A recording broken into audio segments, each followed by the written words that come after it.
48 hours just to look at something and then go ahead and make a decision is underestimating the intelligence of the governor of Virginia.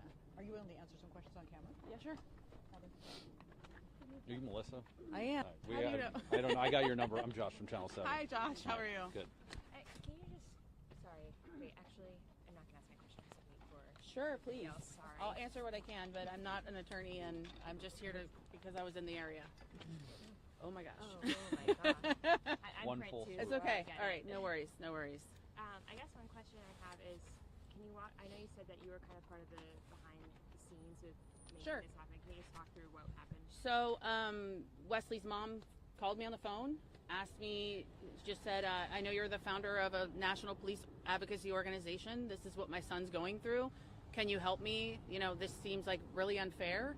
And so I sort of wrote some things up, passed it along to some people, tried to reach out to Wesley's attorneys, and I think they got the ball rolling. And so I think that's kind of how things escalated. And you take issue with the rapid decision, that what's being characterized as a very quick decision. Yes. And typically we do see these take Yes. much longer For sure. after a conviction and sentence Yeah, to have so something like this happen. They do. They normally take longer, but to insinuate that the governor took 48 hours to read over something and issue a decision is an insult to the intelligence of our governor of Virginia, who's done a marvelous job here, and is probably, I'm not going to speak for him, but you know, watching our law enforcement go through what they've been through, especially Steve Descano, who goes after them constantly in this very arena, you know, I think people are just kind of done with that. They're done, you know, watching our law enforcement and our first responders get stepped on, and you know, that sentence was more than it was supposed to be. Why?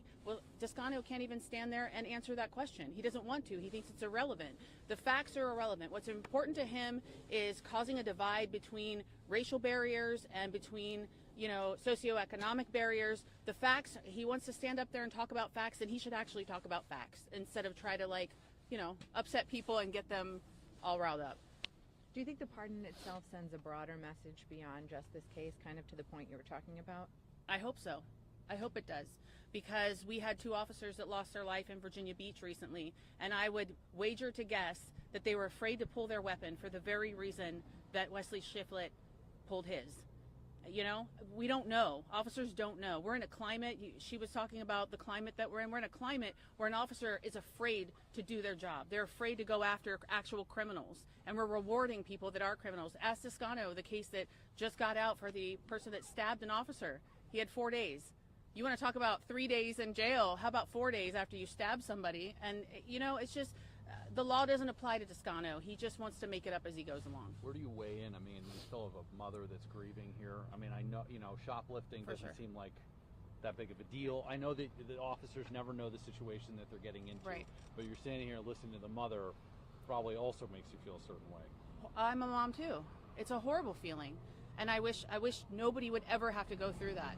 But I've got to take a stance. I've been doing this since 2020. I've watched officers across the nation suffer. Ever since I reached out to Wesley's mom, now there's a case in California, New Mexico. There's officers all over the country that are going through this, and somebody's got to stand up and say enough. These guys put that uniform on every single day. They're there for your worst. When is it time to stand up for them? Was Kevin Davis just as wrong to fire him at the outset? I don't know why he did that. And honestly, what bothers me the most is that you don't stand behind your officers. If they're trained in your jurisdiction, then you should stand by your officers and the training that they've received, especially when in trial, everybody's telling you he did exactly what he was trained to do. So. Robey's your last name? Robey. R-O-B-E-Y? Yes, sir. Okay. Spell your entire name for us? Melissa, Melissa, and my foundation is We Back Blue. Okay. Excellent. Thanks, Yeah, Melissa. you're welcome. Thank you. Is there the back Blue Foundation? Like there are All right. like we used to deal with one in North Carolina all the time. Oh, That's nice. a little, like, Okay. Virginia specific or It's I do it all over the nation. I have little, you know, pockets here and there, but I mainly in Virginia. Right now, I'm doing other stuff politically. So yeah. Gotcha. Okay. Yeah. Thank you. Thank you. Appreciate it. So nice to meet you. Yeah, you too. Oh my lord. Will you? Yeah, that's fine. I'll text you. Will you let me know if this goes? Please, it'll be on at 5 and 6. Okay. I'll keep you posted. We're always there to document anything. Yeah.